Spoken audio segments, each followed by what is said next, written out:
agama, antara dogma dan logika.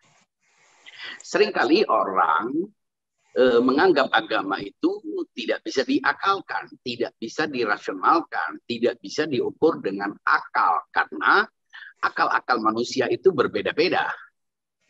Itu yang selama ini dipahami oleh kebanyakan orang, dan mereka menganggap itu sebagai wilayah iman. Faith, iman itu semacam pil gitu yang membius orang untuk tidak mempertanyakan dasar-dasar keyakinannya. Mengapa? Karena sejak awal telah terdoktrin bahwa ajaran-ajaran agama ini tidak bisa dipahami dengan akal. Dan karena tidak bisa, mengapa? Karena akal itu terbatas. Ada mindset begitu. Dan karena terbatas, jadi tidak bisa menjangkau hal-hal yang metafisik. Kedua, menganggap bahwa akal itu relatif. Setiap orang punya akalnya sendiri-sendiri. Bila setiap orang memahami agama dengan akalnya masing-masing, maka yang terjadi adalah kekacauan. Nah, dua hal ini yang akhirnya membuat kebanyakan orang meninggalkan agama sama sekali karena menurut mereka agama itu irasional, atau meyakini agama, tapi agama sebagai sesuatu yang irasional. Jadi ada yang menolak agama karena irasional, ada yang justru mempertahankan agama karena irasional, dan mereka menyebutnya itu sebagai iman. Nah, bagaimana kita di hadapan dua polar yang ekstrim ini? Apakah kita menolak agama karena irasional, karena ajaran-ajarannya tidak bisa dipahami dengan akal, karena akal itu terbatas pada hal-hal yang bersifat empiris? Nah, ada keyakinan yang cukup berkembang di tengah masyarakat umum, terutama kalau masyarakat modern, yang menganggap bahwa logika itu scientific. Logika itu berbasis pada induksi. Dan karena induksi itu objeknya adalah sesuatu yang fisikal, yang material, yang terbatas, sedangkan Tuhan, agama, keyakinan, ini semuanya ada hal-hal yang tidak imaterial, metafisikal, abstrak, jadi tidak bisa dikenali dengan akal. Jadi ada pemahaman bahwa akal itu hanya untuk mendukung sensasi, mendukung indera. Ia hanya menjadi partner dari indera, sehingga bila tidak dibekali dengan data-data indrawi, maka akal tidak berfungsi. Nah, karena Tuhan dan agama dan hal-hal yang abstrak itu adalah sesuatu yang tidak bisa dijangkau dengan indera, tidak bisa diverifikasi secara empirik, maka orang-orang ini menganggap agama itu adalah bagian dari mitos. Dan karena bagian dari mitos atau delusi atau konspirasi kaum borjuis atau apapun teori-teori yang menolak agama, menolak Tuhan dan agama, akhirnya mereka meninggalkan agama, mengaku sebagai ateis, agnostik, atau apapun namanya. Dan sekelompok orang, meskipun mereka terdoktrin bahwa logika itu empirik semata, dan bahwa itu hanya produk dari sebuah persepsi indrawi, tapi mereka tetap mempertahankan ke Tuhan. Mereka tetap meyakini ada Tuhan. Dan karena itu mereka perlu menciptakan sebuah dasar yang tidak berkaitan dengan logika. Itulah yang mereka kemudian sebut dengan iman. Iman ini semacam keyakinan yang begitu saja. Iman yang adalah sebuah keyakinan yang tidak didasarkan kepada knowledge, kepada logika. Ada dua ekstremitas yang perlu kita selesaikan di sini. Apakah memang kita harus meninggalkan agama karena irasional, ataukah kita tetap mempertahankan agama meskipun irasional? Rasanya dua pilihan ini sulit. Mengapa? Karena faktanya ada hal-hal yang memang tak terjangkau oleh indera dan kita mengkonfirmasi itu. Seperti kita merasa cinta atau rasa yang kita alami setiap saat, itu adalah sesuatu yang metafisik. Kita mungkin tidak berbicara tentang Tuhan karena itu masuk dalam wilayah polemiknya tentu. Tapi kalau rasa cinta, rasa cemburu, rasa takut, rasa nyaman, itu kan hal-hal yang sebetulnya tidak bisa kita kuantifikasi, tidak bisa dilihat sebagai sebuah objek material. Itu terjadi pada diri kita dan berpengaruh terhadap perilaku kita. Kemudian kita juga melihat apakah kemudian kita menolak ataukah tetap kita mempertahankan agama, tapi karena kita sudah terlanjur beragama, karena kita sudah terlanjur bertuhan, maka akhirnya kita mencari-cari dasar yang sebetulnya dasar itu sendiri tidak punya dasar gitu. Itulah yang disebut dengan dogma. Jadi perlu dipahami bahwa yang kita maksud dengan dogma ini bukan semata-mata keyakinan, karena pada dasarnya pengertian dogma itu mencakup apapun yang diyakini, baik itu yang rasional maupun yang irasional. Tapi yang sudah berkembang, di tengah masyarakat bahwa iman itu adalah sesuatu yang berhadapan-hadapan dengan akal.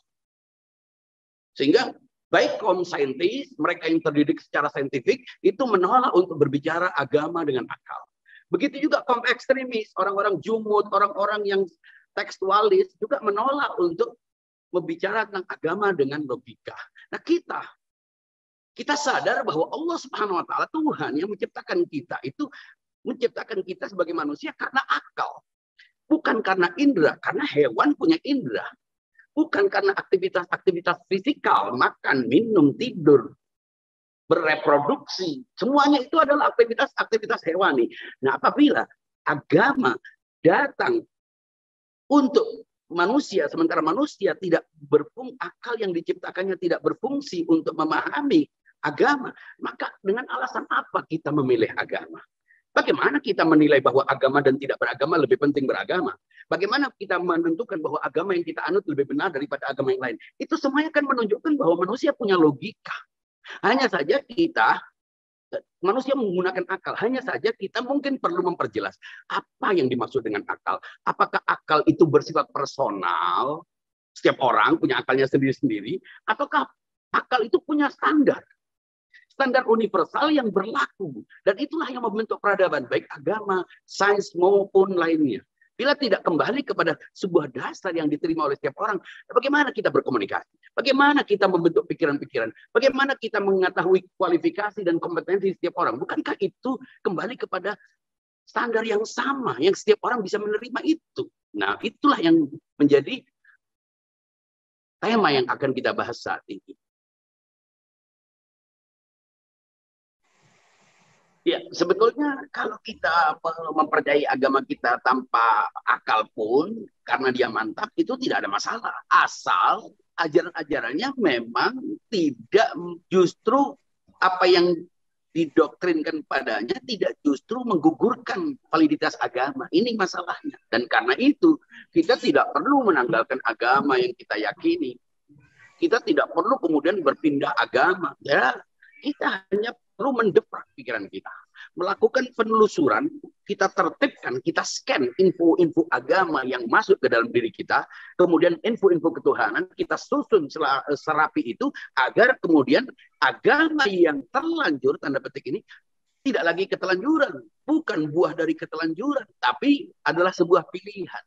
Ini, nah, ketika menjadi pilihan, otomatis konsekuensinya kita harus komit terhadapnya. Otomatis kita harus terikat kepadanya. Aneh bila mengapa kebanyakan orang beragama, percaya kepada agama, tapi perilakunya tidak menunjukkan bahwa dia terikat dengan agama. Itu kemungkinan besar, dugaannya, bahwa dia meyakini agama itu karena ketelanjuran, dan dia meyakini agama itu bukan karena pilihan, dan karena dia tidak tahu mana apakah benar atau tidak, selalu diliputi oleh keraguan-keraguan. Dan inilah yang membentuk sikap inkonsisten. Maka dari itu, pilihannya dua. Apakah kita meninggalkan agama sebagaimana kaum ateis, agnostik, atau yang mengaku perennialis, spiritualis, atau apapun namanya. Ataukah kita tetap beragama dengan tetap menjalani, berusaha meskipun kita punya keraguan-keraguan. Ada pertanyaan-pertanyaan yang berusaha untuk ditutup-tutupi. Pertanyaan tentang Tuhan, pertanyaan tentang agama, kemudian benturan-benturan dengan fenomena-fenomena aktual yang ada saat ini. Kita punya masalah-masalah yang kelihatannya agama tidak memberikan solusi. Agama itu seakan-akan hanya melarang, memerintahkan, hanya direpresentasi oleh orang-orang tertentu yang kelihatannya tidak memenuhi syarat untuk menjadi pemuka agama. Ini semuanya membuat kita akhirnya berada dalam keraguan. Dan kekhawatiran-kekhawatiran tentang logika itu bersifat personal atau tidak, relatif atau tidak, itu mesti kita selesaikan agar baik mereka yang menolak agama karena menganggap tidak logis, atau justru menganut agama karena memang tidak logis, ini kita selesaikan. Apa yang mestinya mereka lakukan? Bahwa bahwa logika itu melampaui, mendahului sains agama. Baik sains maupun agama harus kembali kepada dasar-dasar yang sama. Meskipun tentu tolak ukurnya berbeda. Ketika kita bilang logika, ketika kita bilang akal, tentu yang dimaksud bukanlah akal personal, akal subjektif. Memang subjektif ketika setiap orang punya pandangan, tapi subjektivitas ini harus didasarkan pada parameter yang jelas. Faktanya kita ini tunduk. Sadar atau tidak sadar, tunduk pada kaidah-kaidah akal sehat dalam banyak hal. Dalam banyak hal. Seperti misalnya dalam kaidah-kaidah ilmu. Terutama matematika. Mengapa kita kemudian menerima itu tanpa mempersoalkan dasar-dasarnya? Artinya kita perlu mempelajari runutan atau struktur pemikiran dalam diri manusia. Nah, karena itu saya ingin mengajak teman-teman untuk berpikir bebas dulu.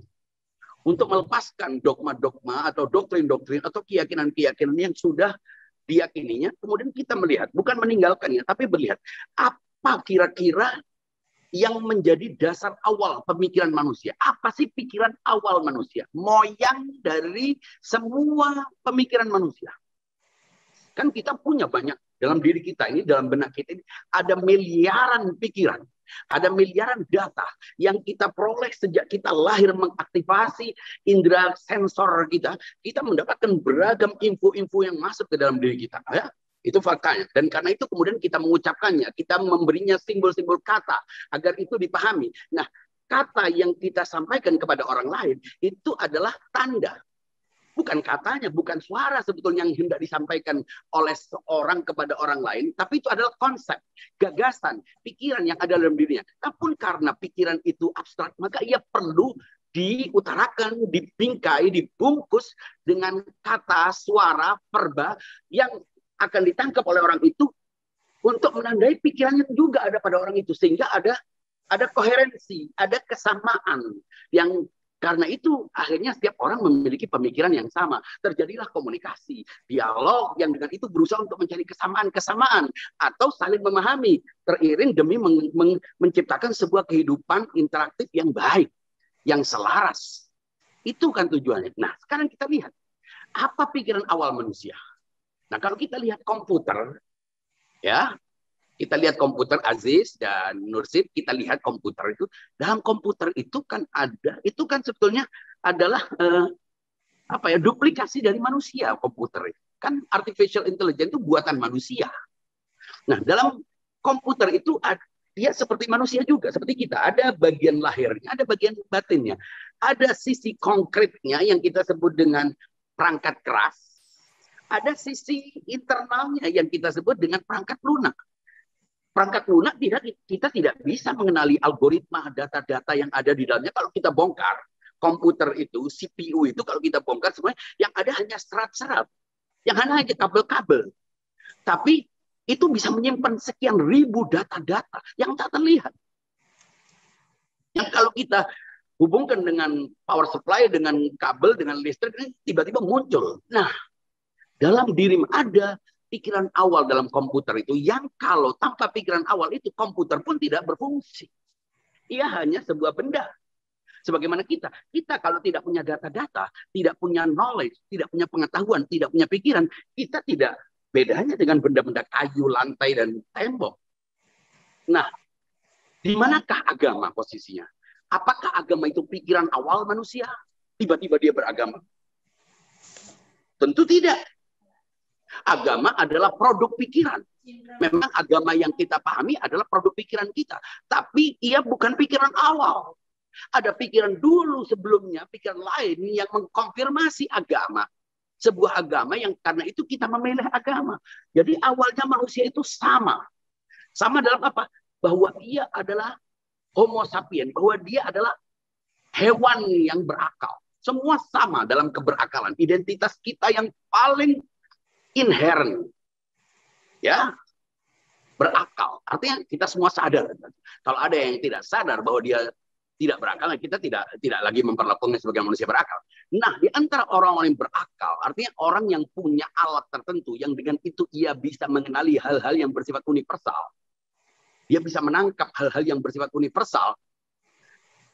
Sebelum dia berakal, dia adalah makhluk sensual. Dia makhluk yang melakukan penginderaan. Nah, kita dan hewan itu punya kesamaan dalam apa? Dalam dua hal.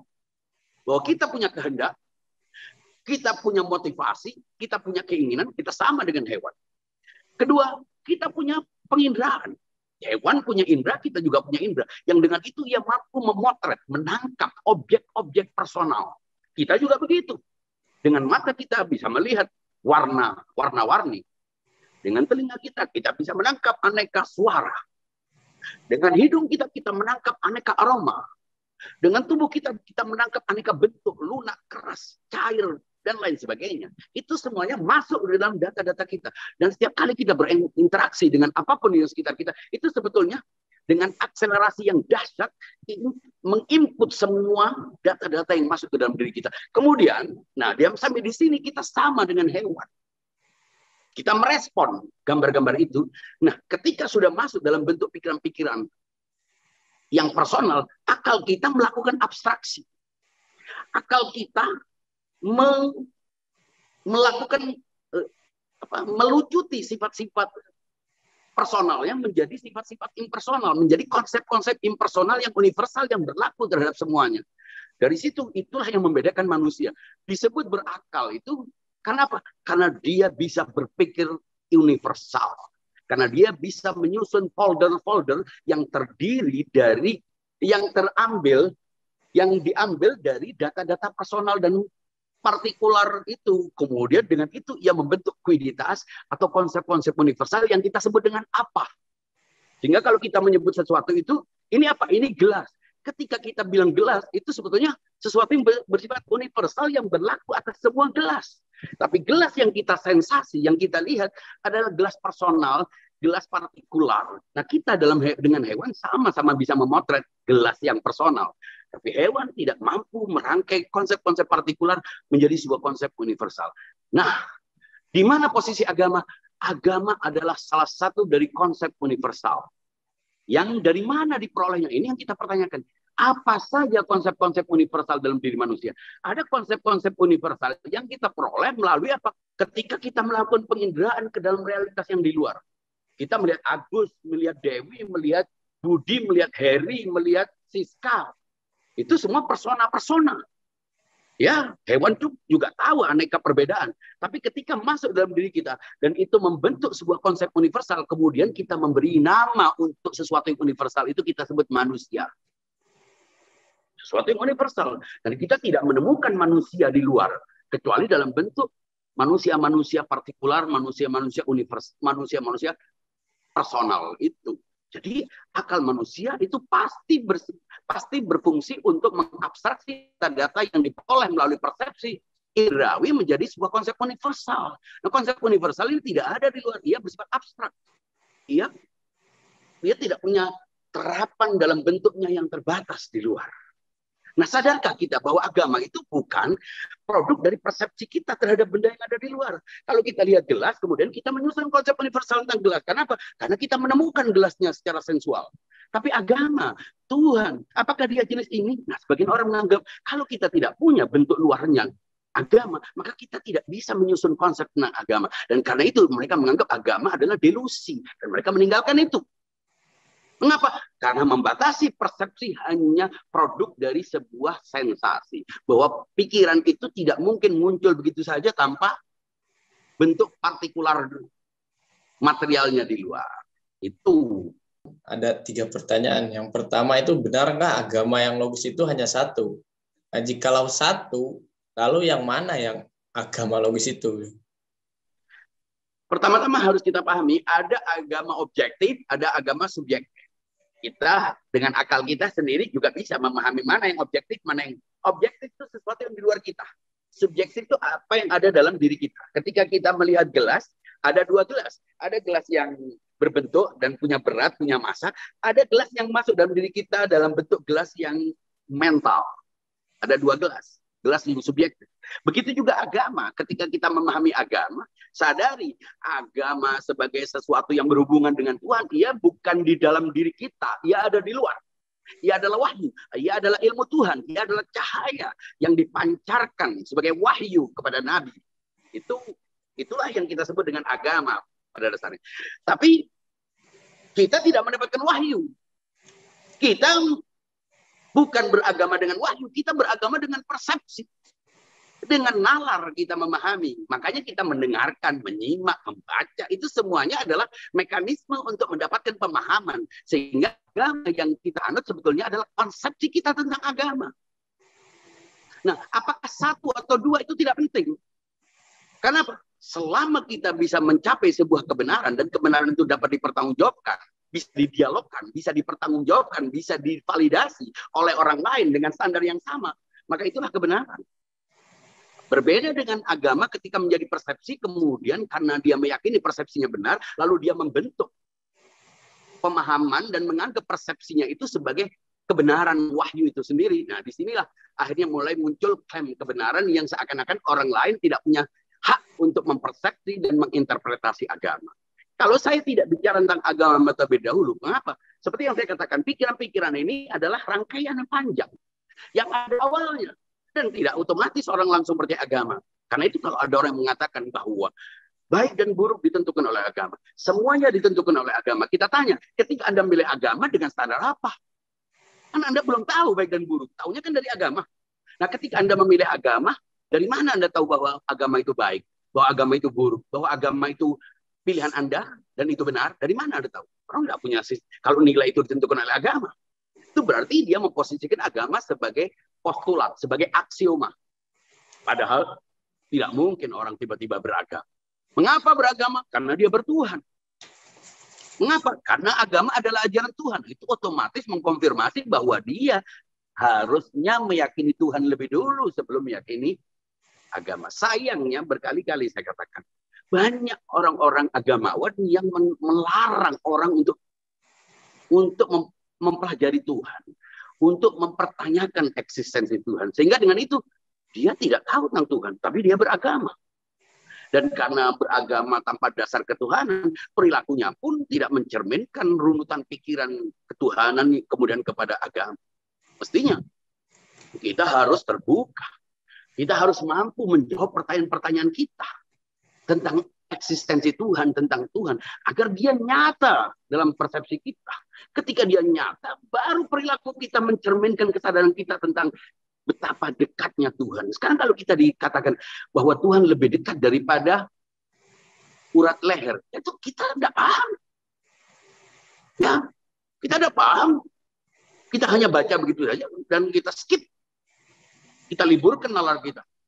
Tapi kalau orang memahami eksistensi lebih dulu, sebelum dia bicara Tuhan, sebelum dia beragama, sebelum dia masuk ke ayat-ayat itu, maka itu tidak ada masalah. Karena itu adalah simbolisasi tentang bahwa Tuhan itu tidak berjarak. Bahwa Tuhan itu di luar dimensi ruang dan waktu. Maka penjelasan bahwa Tuhan lebih dekat dari urat leher menjadi sederhana, menjadi bisa diterima oleh semua orang.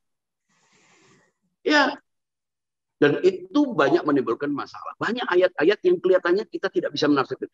Mengapa kita tidak bisa menafsirkan? Karena kita tidak mengikuti jalurnya. Nah, ketika kita bilang akal personal, jangan lupa, akal-akal kita pasti tidak benar. Tidak murni benar 100%. Dan karena itu kita tidak bisa mengandalkan pikiran-pikiran kita. Kita sering dipengaruhi, jangan lupa, manusia itu sebetulnya sudah tahu ada logika kebenaran, ada logika kepentingan. Dan kebanyakan orang menggunakan logika kepentingan. Mengapa? Karena kebenaran itu biasanya bertentangan dengan kenyamanan. Anda harus tegas saat Anda harus berpikir logis. Anda tidak bisa bermanis-manis atau Anda menganulir pendapat Anda hanya untuk menyenangkan orang. Ini kan menyenangkan orang itu berarti feedbacknya supaya dia senang juga. Orang kalau berpikir logis, dia tidak akan bisa membenarkan pendapat orang sedekat apapun orang itu, seberpengaruh apapun orang itu terhadap dia. Dia akan katakan itu tidak logis. Dan dia harus bertanggung jawab terhadap itu. Nah, kebanyakan orang menganggap berpikir logis ini pertama berat. Ribet. Dia lebih suka mengangkat kulkas. Lebih ringan bagi dia daripada dia menyusun pikiran-pikiran. Ya, banyak orang begitu. Sehingga dia taken for granted. Dia menyerahkan keyakinannya kepada orang. Ustadz kayak agamawan kayak pendeta apapun, sehingga dia terima jadi saja. Dia sebetulnya sudah bukan orang yang memilih keyakinan, dia adalah subordinat dari orang. Dia tidak ikut memikirkannya. Yang penting saya ngikuti siapa dia. Dari situ orang yang tidak berpikir logis biasanya mengganti what menjadi who. Ya, keburu berpikir how, padahal dia belum menjawab why.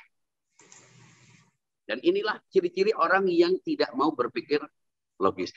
Kalau kita katakan bahwa di antara semua manusia itu ada orang yang merepresentasi manusia paling logis, paling rasional. Siapa? Nabi Muhammad. Nabi Muhammad kenapa kita ikuti? Karena dia adalah manusia paripurna. Kalau kita bilang manusia paripurna itu artinya yang paling logis, paling bernalar. Nah, ketika kita menerima agama, mestinya agama itu adalah sebuah pilihan logis. Ketika sudah sampai kepada agama, ajaran agama tidak lagi dipahami dengan logika. Contohnya begini. Saya untuk tahu seorang dokter, saya sakit, saya mau berobat. Dan karena mau berobat, saya harus cari orang yang bisa mengobati saya. Tidak mungkin ke sembarang orang. Akal menyuruh saya untuk mencari orang yang punya kemampuan untuk mengobati saya. Dan saya menemukan banyak kandidat orang yang bisa mengobati saya. Dari antara semua orang itu saya melihat kriteria-kriteria. Saya tidak sibuk dulu dengan orangnya. Nah, kriteria-kriteria ini apa? Itu harus logis. Jadi akal menyuruh kita untuk mencari, untuk patuh kepada asas kompetensi. Di antara semua dokter-dokter itu anggaplah semuanya sudah kompeten. Kita sisihkan yang tidak kompeten, yang bukan dokter. Nah, di antara dokter-dokter ini pun akal sehat menyuruh kita untuk mencari yang unggul. Apapun, misalnya jam terbangnya, pengalamannya, atau apapun. Supaya kita bisa memilih dari antara semua yang banyak ini. Kalau enggak kan bingung kita.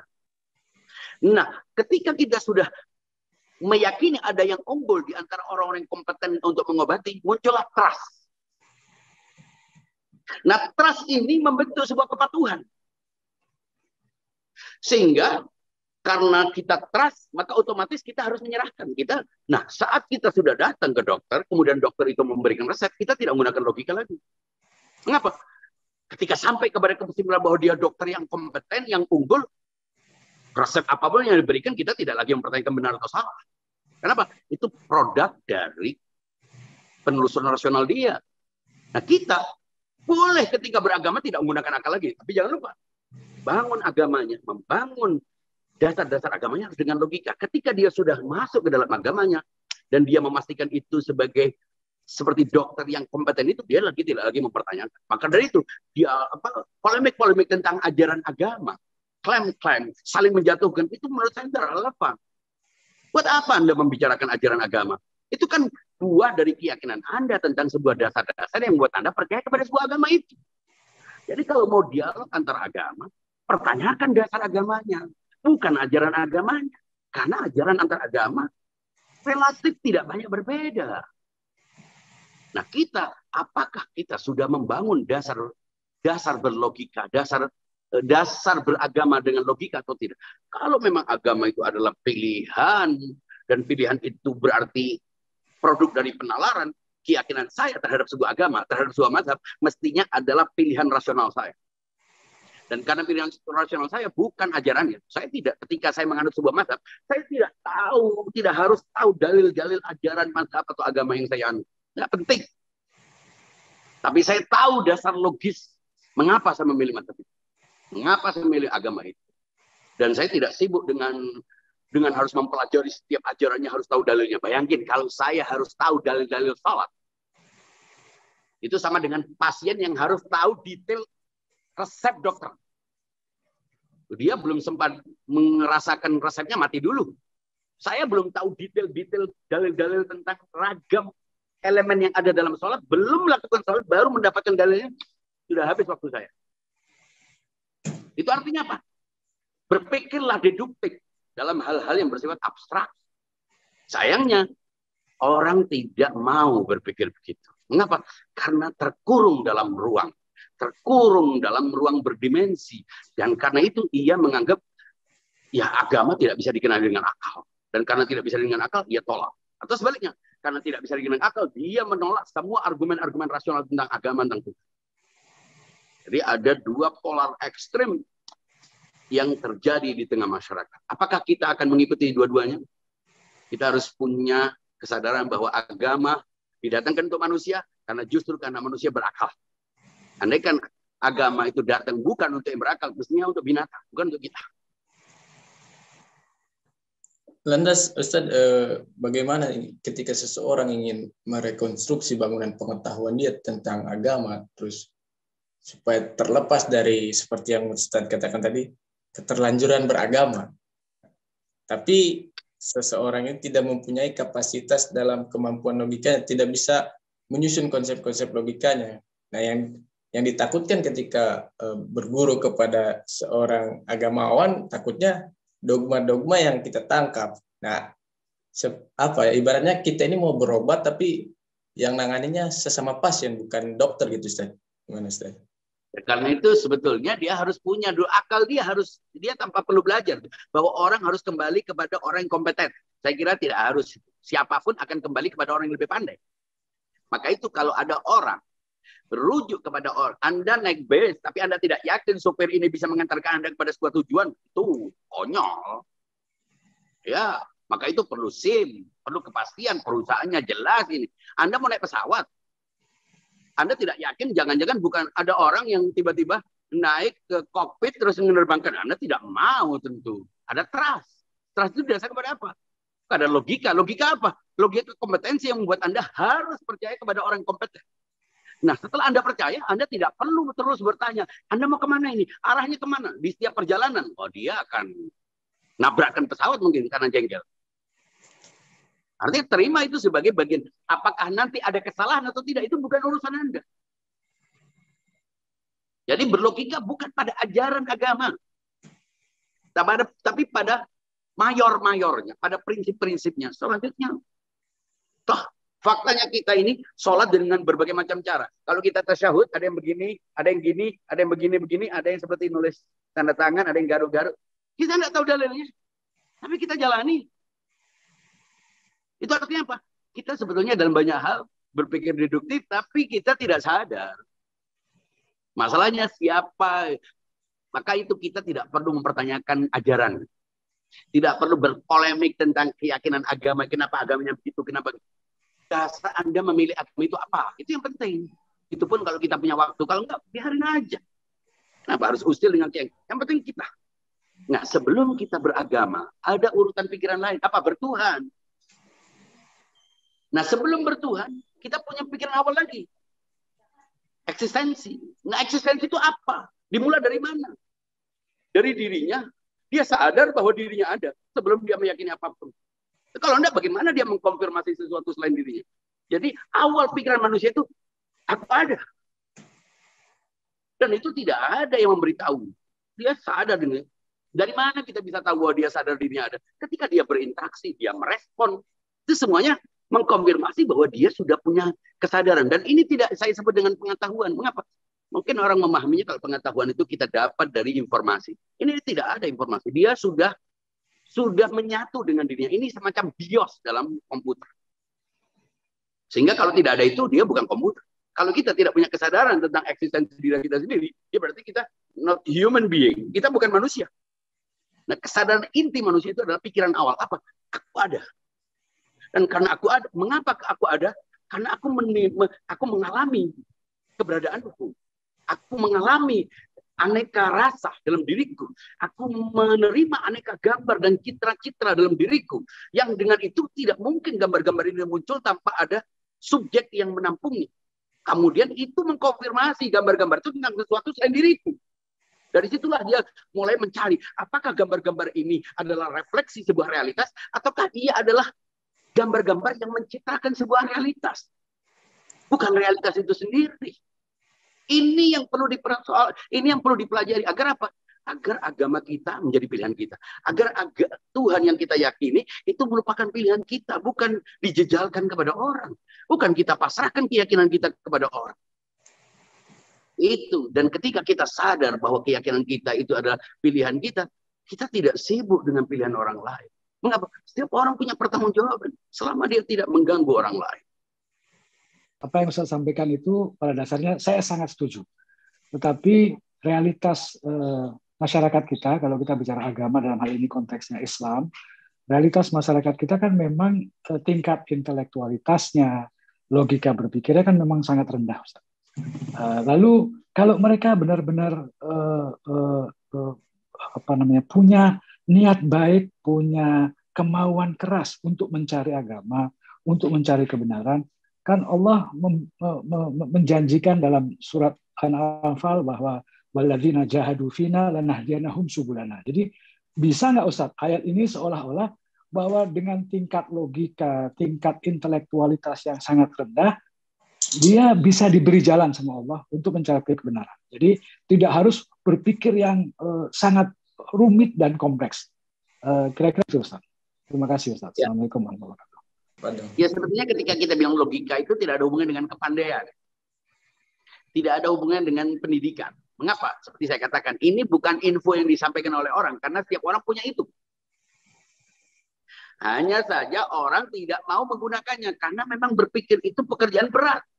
Menyusun pikiran itu sulit. Jadi, ini tidak ada hubungan dengan tingkat pendidikan atau apapun. Hanya hubungannya apakah Anda mau berpikir logis. Yang kalau berpikir logis, Anda harus meninggalkan beberapa hal yang memang menyenangkan. Meringankan. Dan banyak orang menggambarkan kalau berpikir logis itu jelimet. Justru sebaliknya. Justru sangat sederhana. Saya gambarkan ya, sebuah narasi contoh. Kisah. Agak panjang sedikit. Tapi mungkin itu bisa menambah pemahaman kita. Ada dua orang. Yang bernama Agus dan Budi. Agus tipe orang yang menggampangkan pikiran. Gampang lah. Ya kalau ada orang berpikir logika dia paling cuma ngomong. Pokoknya dia remehkan hanya karena dia tidak mau berpikir. Nggak penting. Dia termasuk tipe orang yang begitu. Suatu saat dia hendak membeli sebuah televisi. Televisi ini sudah dia cocok. Dia langsung mau beli. Penjualnya mengatakan, Pak, saya ingin memberikan penjelasan tentang detail alat ini supaya tidak keliru. Kata dia, kamu tidak perlu ngajari saya. Siapa lo? Saya sudah tahu. Tidak usah ngurui saya. Oke. Orang itu ngomong lagi, Pak, ini saya ingin menjelaskan tentang sistem garansi. Enggak usah ngajari, kan ada sudah bukunya. Buat apa sih? Emangnya saya bodoh? Oke. Hanya orang itu juga mau menjelaskan sistem pembayaran. Dia katakan, nggak usah sudah. Kamu jauhnya ngajari saya tidak perlu dengar dari saya. Buat apa kau ngomong-ngomong ini semuanya retorika? Ini logika pret. Banyak yang menggampangkan gitu. Kenapa? Karena dia merasa bila ada orang yang memberikan penjelasan dan penjelasan itu berbeda dengan pandangannya, itu ancaman buat dia. Sehingga dia menghibur dirinya dengan kesamaan-kesamaan. Terus mengulang-ulang doktrin yang dia sudah tahu. Asik dia. Yang dia share sesama juga hal-hal yang sama-sama diketahui. Tidak pernah dia berpikir untuk sesuatu yang berbeda. Mengapa? Karena itu menggugat kenyamanan dia dengan doktrin-doktrin yang telah membiusnya. Dan dia khawatir sekali ketika berurusan dengan sesuatu yang berbeda. Dia kaget. Dia langsung merespon bila ada pikiran-pikiran yang berbeda. Tidak soal apakah benar atau salah. Sehingga dia hanya mengaman, dia merasa insecure, dia merasa tidak aman bila berhubungan dengan pandangan-pandangan lain atau pola lain atau metode lain. Dia anggap itu sebagai ancaman. Dan dia berusaha memproteksi dirinya dengan doktrin-doktrin yang entah benar atau salah. Yang penting aku meyakini ini. Rumah ini bagus karena aku berada di rumah ini. Bukan soal baik atau buruk. Dan banyak orang itu. Jadi akhirnya dia membawa TV. Rumahnya dia nyalakan. Ternyata TV-nya nyala, tapi bukan di layarnya, di luarnya. Terbakar. Dia marah, dia telepon toko yang menjual itu. Dia caci maki, dia bilang ini TV bekas, ini TV rusak. Dia katakan, Bapak kok bilang rusak? Padahal saya mau bukakan segel, Bapaknya nggak mau. Loh, tapi kenapa ini? Kenapa ada diganti? Saya juga mau menjelaskan kepada Bapak cara garansinya. Ini kalau detailnya begini, tapi Bapak tidak mau. Katanya tidak penting. Katanya penjelasan-penjelasan logika itu nggak penting. Katanya baca buku itu nggak penting. Ya, lalu apa yang harus dilakukan? Nggak ada apa-apa, Pak. Kita cuma bela sungkawa saja. Budi orang yang jelimet berpikir. Bukan jelimet, mau susah, mau berpikir. Jadi dia sebelum membeli TV itu dia keliling kota ini untuk melihat TV-TV semua. Dia lihat, dia amati satu persatu dan dia bandingkan harganya. Terus sampai ketika dia sudah menemukan TV yang hendak dibeli di sebuah toko, mungkin dia sudah mengelilingi toko itu 7 kali sehingga hampir dapat pahala tawaf. Dan ketika dia memutuskan untuk membeli TV itu, dia tanya macam-macam kepada penjual itu dan penjual itu benar-benar merasa tersiksa. cara memakainya, cara menggunakannya, detailnya, wah segala macam. Sampai begitu dahsyatnya dia, capeknya berjam-jam dia tanya tentang mobil itu, tentang penggunaannya. Mungkin dia sudah buka servis, bisa buka servis. Reparasi TV. Saking detailnya dia mempelajari. Dan dia tanya tentang metode pembayarannya. Berapa cicilan bank ini, bank itu, semua bank-bank dia pelajari. Dan dia tahu garansinya itu bila dalam kondisi apa. Detail sampai bercucuran keringat itu yang menjual. Menyesal dia menjual itu, barang itu. Tapi ketika dia sudah sampai di rumah, dia simple. Dia menghidupkan dan yang. Jadi orang cenderung mengabaikan, meremehkan justru orang-orang yang berusaha untuk memahamkan dia dengan logika. Tapi dia lebih nyaman dengan ayat dan riwayat. Yang dia sendiri tidak tahu. Oh, itu ada dalilnya. Loh, Anda lebih mapan, lebih santai, lebih tenang dengan ceramah yang isinya bertabur ayat riwayat yang hanya memerlukan penjelasan begitu saja. Dan anggap benar. Apakah kemudian kalau mengutip ayat berarti artinya sama? Dia perlu penafsiran. Anda perlu menggunakan akal Anda, tidak cukup kemudian hanya orang itu menggunakan ayat berarti dia lebih benar. Sementara orang yang menjelaskan gagasan-gagasan, yang dengan itu Anda bisa memahami ayat riwayat yang sering digunakan oleh penceramah. Tapi orang malas mendengarkan logika, istilah-istilah. Dia tersiksa oleh itu. Dia tertekan apa? Karena dia tidak mau membiasakan diri, dia terlalu nyaman dengan doktrin-doktrin dan dia menyerahkan pikirannya kepada penceramah itu atau tokoh idolanya itu. Itu artinya dia meliburkan nalar. Dan agama yang didasari dengan ini tidak akan terrefleksi dalam perilaku. Mengapa? Bukan pilihannya. Agama dia hanya seperti baterai agama itu. Ketika baterai dicabut dia tidak beragama. Baterainya apa? Doktrin itu. Maka itu dia harus terus-menerus berhubungan dengan yang mendoktrinnya. Karena dia tidak mendapatkan aplikasi. Dia tidak punya otonomi untuk membangun keyakinannya sendiri. Dia hanya perlu diinjeksi dengan doktrin yang diulang-ulang tentang itu. Yang sebetulnya dia sudah tahu. Tapi dia nyaman. Dia disuntik dengan perintah dan larangan kebaikan-kebaikan yang sebetulnya sudah diketahui oleh semua orang. Itu sama dengan menyuruh ayam berkokok. Dan ayam-ayam itu semuanya menunduk-nunduk. Begitu ya caranya berkokok. Padahal berkokok adalah tugas hewan. Sebagaimana berakal juga tugas manusia. Bernalar adalah tugas manusia. Tapi mengapa demikian? Logika menjadi barang aneh. Berpikir logis itu dianggap justru nanti akan jauh dari agama. Akan membuat orang anti Tuhan. Jadi ateis, jadi liberal, jadi sesat, jadi ini. Segala macam tujuannya supaya orang itu patuh kepada doktrin-doktrin yang dengan doktrin itu orang dapat dijadikan sebagai properti dan robot-robot yang dikendalikan. Muncullah ekstremisme. Orang-orang jumud yang sudah tidak punya pikiran, dia diarahkan untuk melakukan apapun yang bahkan bertentangan dengan akal sehatnya, bertentangan dengan fitrahnya. Tapi dia sudah tidak berpikir tentang itu. Dia sudah serahkan akalnya kepada instruktur-instrukturnya. Itulah agama yang harus ditinggalkan. Itu kira-kira. Bagaimana dengan keadaan orang di kampung yang beragama karena adat istiadat dan budaya, ataupun karena ikut sama ustadz dan kiai, yang belum tentu 100% kebenaran logikanya, Pak Ustadz?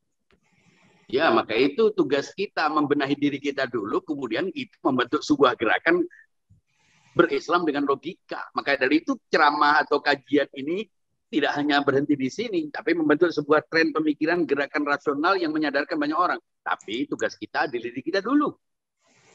Sudahkah kita membentuk diri kita? Kalau kita, karena setiap orang itu akan diminta pertanggungjawaban sesuai kesempatan yang dia punya.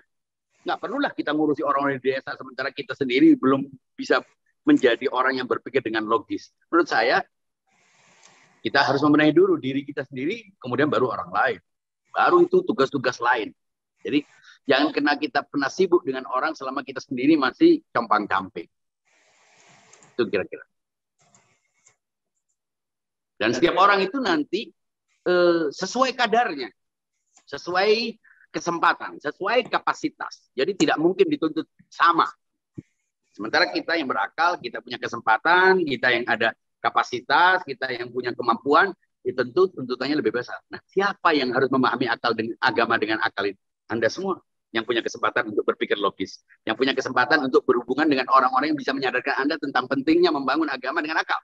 Nah, orang-orang yang di sana, mereka ya sesuai apa yang dicapai. Kita tidak bisa menganggap mereka tidak beragama. Tapi kita yang punya kesempatan, kita yang masih sehat, kita yang punya waktu untuk membangun ulang awal agama kita. Nah, kalau kita sudah sampai kepada akal, itu berarti akal mengantarkan kita sebetulnya kepada apa? Kalau sains mengantarkan kita kepada kompetensi, asas kompetensi. Sehingga tidak sembarang orang bicara tentang ilmu. Ya kan?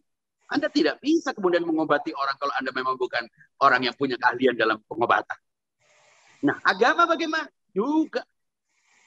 Kalau agama dalam persepsi kita sesama, harus ada orang yang paling kompeten. Tidak bisa hanya karena dia disebut ulama, kemudian kita serahkan agama kepada kita. Who are you? Siapa kamu? Apa kriteria kamu? Tidak bisa itu.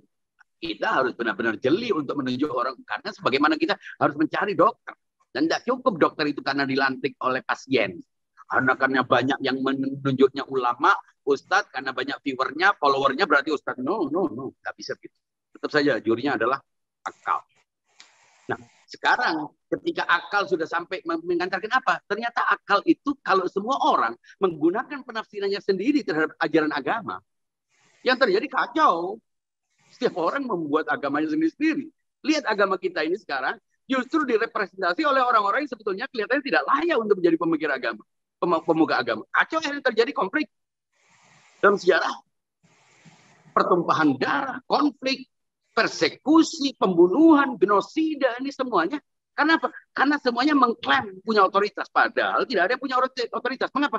Otoritas itu harus ada orang yang di luar kita. Nah, kalau otoritas itu juga sesama orang ini, ya itu berarti antar sesama pasien saling memperebutkan gelar dokter.